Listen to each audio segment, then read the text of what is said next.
In this video, you get a look inside Amarune's Almanac, Volume 1, a D&D 5e supplement that brings the forests of the Forgotten Realms to life. Hi, Bob here, and welcome to Bob World Builder, the D&D channel where we improve our games together. Subscribe for new videos every Wednesday under your subscriptions tab. This is not a paid promotion, but lead designer Steve Feidler of Vorpal Dice Press sent me this complimentary copy. And if you'd like to support the creators and help me make better videos, check out Amarune's Almanac through the DM's Guild affiliate link below. This leather-bound journal cover features a small enchanted forest scene by Bob Gravenstein and sets the tone for the most genuine guide I have seen from a living resident of the D&D multiverse. Like the snippets we get from Mordenkainen, the Xanathar, and Volo, there's some commentary from Amarune's editor. But most of the book is written from her perspective, making the lore within feel more tangible and true. This immersion is deepened by cartographer Dusty Haynes' Tolkien-style map of Faerun, spanning the first 2 pages and revealing that forests cover more of the Forgotten Realms than you may have thought. The 50-page first volume begins with a note from publisher Volothamp Gedarm, who introduces the author, Amarune Leon Armala Whiteweave, great-great-granddaughter of Elminster, the Sage of Shadowdale, who once possessed this descendant, leaving behind memories of Faerun that inspired her to adventure and record her expeditions. Then there's an introduction from Amarune that establishes her bold and studious voice and introduces this series of volumes that will describe and enrich more environments of Faerun. And this initial volume even has a foreword from Ed Greenwood. Yes, creator of the Forgotten Realms, Ed Greenwood, who writes, "I love books like this. Seeing my world alive and thriving under the pens of others has always been a thrill, yes, but tomes that examine the natural world of Toril, as seen through the eyes of beings living in it, really enrich the realms for all of us, without serving up a specific adventure." There are character archetypes for the druid and ranger, optional rules for spellcasting and foraging, 11 original arboreal spells, journal entries covering 5 major Faerun forests, and lore for 20 plants, 10 creatures, and 10 thematic magic items, all packed into these 50 pages. Editing by Ryan Langer, writing from Ashley May, Born to Do Stuff, Israel Moreira, Jean-Luc Caron, Sean Vastera, and Trevor Armstrong.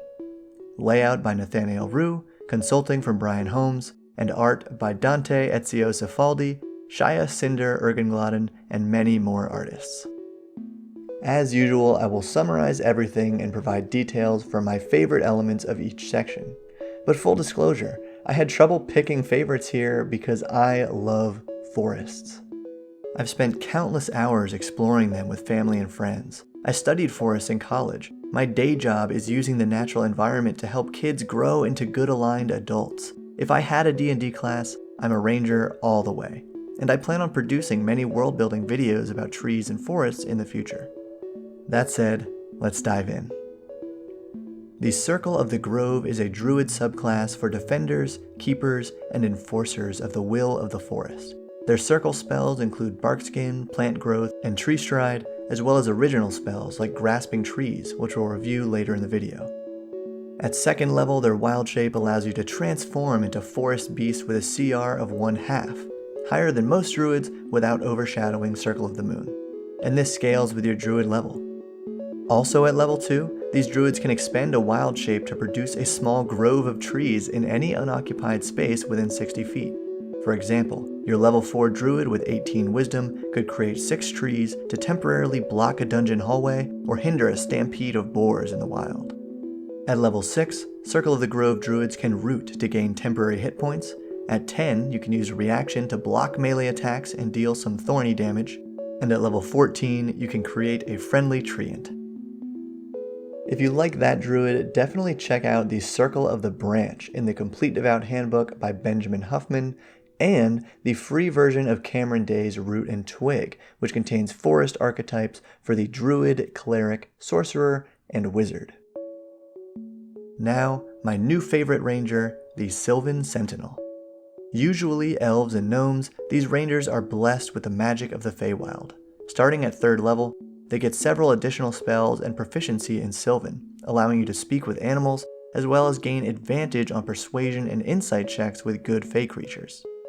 Also at 3rd level, they can make one additional melee attack when taking the melee attack action with advantage, temporarily increasing their speed by 20 feet, and they regain the use of this feature on a critical hit, at the start of a new combat sequence, or from a short or long rest. At level 7, these rangers can use their reaction to force disadvantage on melee attacks against them and move 10 feet without taking an attack of opportunity if they were hit.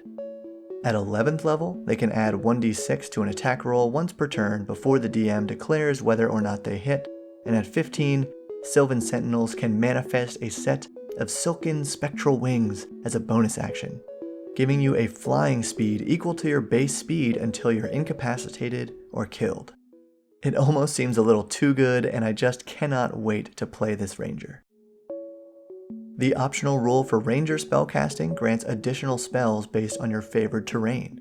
When you gain additional favored terrains at 6th and 10th level, these can be swapped during a long rest. This supplement includes such spells for forest terrain, and I suspect other spell sets will come in future volumes. The optional rule for druid spellcasting allows them to swap one prepared spell for a druid spell with an environmental component matching the biome they are currently in, by spending 1 minute per spell level in deep meditation. Environmental components might require a spell to be cast in a specific terrain because it draws power from the environment.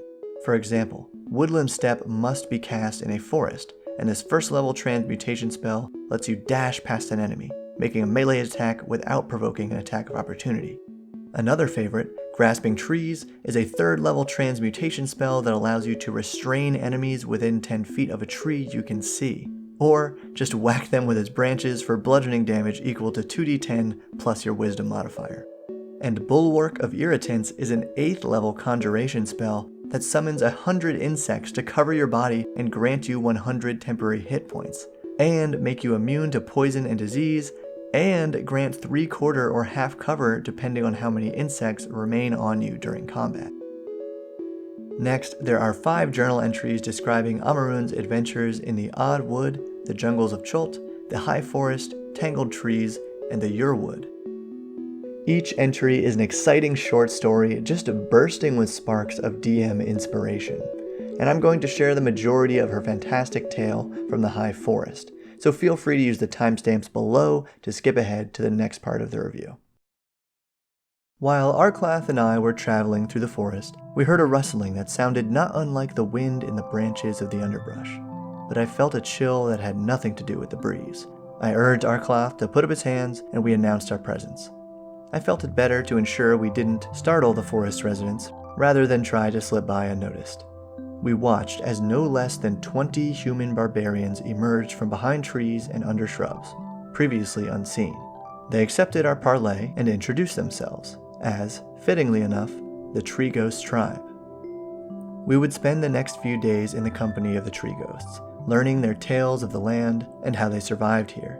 They did not trade with outsiders at all. The High Forest provided all the sustenance they could need. Indeed, they only abandoned their duties of stewardship to make war, and we had run into them as they were returning from their regular torching of an ice shield orc camp to the east. Stewardship of what, you might ask? I certainly did. It was then that they led us to meet with their shaman, an androgynous, wizened old figure with wooden beads, feathers, and colorful cords woven into their hair. For all his noble upbringing and etiquette, Arklath still stuns me when he asks things like, "Are you a man or a woman?" The shaman took it in stride and laughed at him, saying, "I've no need for such things when I am a vessel for the teachings of the land." The shaman anointed us with oil and chalk, marking our foreheads and forearms with sacred symbols we didn't understand before they led us deeper into the woods beyond their camp. Here, we found a wide clearing, seemingly invisible from the outside. In the center stood an enormous tree, flanked by smaller oaks in the 4 cardinal directions around it. I don't know how else to impress upon you the size of the tribe's grandfather tree, but to say that full-grown ancient oaks next to it resembled halflings standing next to hill giants. Around the base of the grandfather tree stood ancient pieces of elven artwork carved into stone, as well as totems of the Blue Bear tribe of the Uthgard. Supposedly, the Blue Bears had once inhabited this land, but when they chose to move on, the tree growth separated from them in order to maintain their place as guardians of the tree. The shaman told us that they were informed by their master, who was so informed by theirs, that this tree is an Arakor, an elder treant that may even be the father of all treants in these woods. When I pressed the shaman about other treants, they told me of a great treant known as Turlong. Though we were warned of Turlong's xenophobia, there were too many other tantalizing details of the story to keep us from searching for him in his territory. With the shaman's blessings and their warnings, Arcloth and I prepared to set out. For reasons I did not understand at the time, the shaman anointed us with oil and chalk again, but this time they painted symbols of the Emerald Enclave upon us and told us not to remove them. I could almost taste the magic in the air as we walked, following the directions that we had been given. The foliage was thick, like a natural barrier to keep interlopers at bay, but when Arcloth and I approached the thick woods, we were shocked to see awakened trees and shrubs draw back from the previously hidden deer trails. I can only guess that the symbols of the Emerald Enclave granted us passage beyond the wood's magical guardians. The further we traveled, the more densely we found the woods to be populated by shadowtop trees. This may not seem strange to someone who hasn't spent a great deal of time in forests, but it's worth pointing out that this was unusual, not for the frequency of the shadowtops, but for the utter lack of anything else. There were no oaks, no pines, not even scrubby little shrubs on the forest floor. Even the awakened trees did not grow here, seemingly no longer needed. The thicker the canopy became, the more lifeless the forest floor felt. Knowing how flammable these fibrous trees could be, Arcloth lit a lantern and kept it close, not wanting to risk a torch's ember going astray. Eventually, the forest canopy became so thick that we couldn't tell night from day, save for the tiredness in our bones. Camping in this kind of darkness has an unnerving feeling, and walking in it is even worse. However, we weren't far into our second day of travel when we finally saw daylight again. Arcloth broke into a run when he first saw it, and I wasn't far behind. The rays of light that streamed through the breaks in the canopy seemed almost sacred. The motes of dust and pollen that danced in the air under the shimmering beams of light were fey-like in their grace. As a dancer, I could have stared at them for hours, marveling at the way they moved. We found ourselves standing in the middle of a clearing, surrounded by dense woods of shadowtops, but in this one place, green grass grew under our feet. I now understood the words for this place that the shaman had told us. We were standing in the epicenter of Shadowtop Cathedral, though we did not have long to take in the beauty of this place. The ground seemed to rumble, as though under the steps of an unseen giant. Arcloth baffled his lantern and we ran from the cathedral's clearing, ducking behind the trees to the south. As we hid some 10 or 12 feet apart, we could barely see one another in the darkness. My heart was pounding in my throat as the entire forest seemed to quake with the steps that grew nearer and nearer. Arcloth was frozen stiff. I loathe to say that I don't know what possessed me to do what I did, because I've been possessed and this felt like nothing of the sort. I have no excuse for why I turned to look past the tree. There, I saw him. Standing silhouetted between me and the divine glow of Shadowtop Cathedral was the most massive treant I've ever seen. Moss draped from him like lace from a king's sleeve, and he walked with the heavy, authoritative steps of a ruler. I was an interloper in his land. I watched him pause and slowly turn his head toward me, his gnarled branches swaying from the turn. He stared in my direction, and I felt as though his glance alone might kill me. After a moment that seemed like an eternity, the great treant Turlong resumed his patrol, walking deeper into the dark woods. When Arcloth picked me up off the ground, he drugged me for several steps before I got my feet under me again. We must have run for hours. We ran until we collapsed, and that night we slept in a small ditch that had eroded under the roots of a shadowtop tree. The next morning, we escaped from the woods, even though it meant fighting our way past the awakened trees that could no longer read the Emerald Enclave crest that had sweated from our brow. We left the cathedral, we left Turlong's Wood, and we never looked back. Then there are simple rules for gathering plant materials as a downtime activity, something every ranger or druid should make time for. And there are 20 detailed trees, flowers, and fungi with indicators of where they can be found in Faerun, and unit prices for valuable parts that can be harvested. My favorites are a beerwood, aka dragon tree, which is described as an invasive species that appeared after the spell plague. It prefers warm climates and volcanic soils, particularly near dragon layers, and has a ruddy brown to glossy red scales for bark and thick-veined webby leaves like bat wings. The scaled wood is prized decor. The huge seeds can be confused for dragon eggs, and the sap is a dragonborn delicacy known to attract wyverns. Featherskin are a striking pale blue flower, rare even in the harshest parts of Chult, whose petals can cure any natural disease. Foxberry is a thin parasitic vine from Cormanther with greasy, bright yellow berries that both smell and taste like meat, making them a common substitute for vegetarians in the Forgotten Realms. And Shadowtops, extremely common trees in humid parts of Faerun. The high, flat, feathery crowns of these giants leave the forest floor in perpetual shadow. Shadowwood fibers are used to reinforce rope coils. Chefs love their near smokeless wood for the almost tangy aftertaste it adds to meat, and arcanists prize it as a potent yet affordable material for wands and staves, said to increase the strength of druidic magic.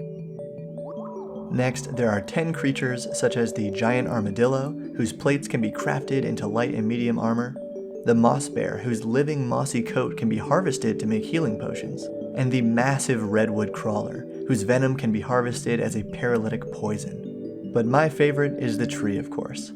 The hangman tree is a CR9 carnivorous native of subtropical Faerun, difficult to detect thanks to its hypnotic aura of normality. When harvested, the pheromone used to create the aura can be used by criminals to blend into crowds, and the acid from its gut can etch hard steel and magical metals normally impervious to acid, with 3 tendril attacks to restrain and suffocate targets, plus the ability to reel them in and plop one restrained creature into its gut all in one turn. The hangman tree is no joke, so I plan on making a slightly weaker version so I can include it in low-level play. Of the 10 original magic items, I love Arakora's shield, a legendary wooden shield alive with moss and vines that can even protect allies with nearby trees. Child of the Forest, a gnarled stump that can carry up to 500 pounds and follow you anywhere, as long as you water it. The very rare Sacred Grove acorn, which will erupt into a massive tree and sprout a magical forest within a 100-foot radius when it touches soil. And my favorite, the Flute of Turlong, a very rare wondrous item that appears as a twisted lump of wood, but its sound is clear and pure. The ancient treant's flute can reshape nearby trees into a shelter up to 10 feet tall, with an area of 100 square feet and even simple furnishings. This shelter is permanent unless you unchange it, and you can create new ones or add to an existing one every 2d4 days. For its immersive storytelling, beautiful and professional layout, and diverse yet thematic contents, I highly recommend Amarune's Almanac, Volume 1, Forests of the Realms. Now check out these videos for more fantasy forest content. Thank you for watching, and keep building.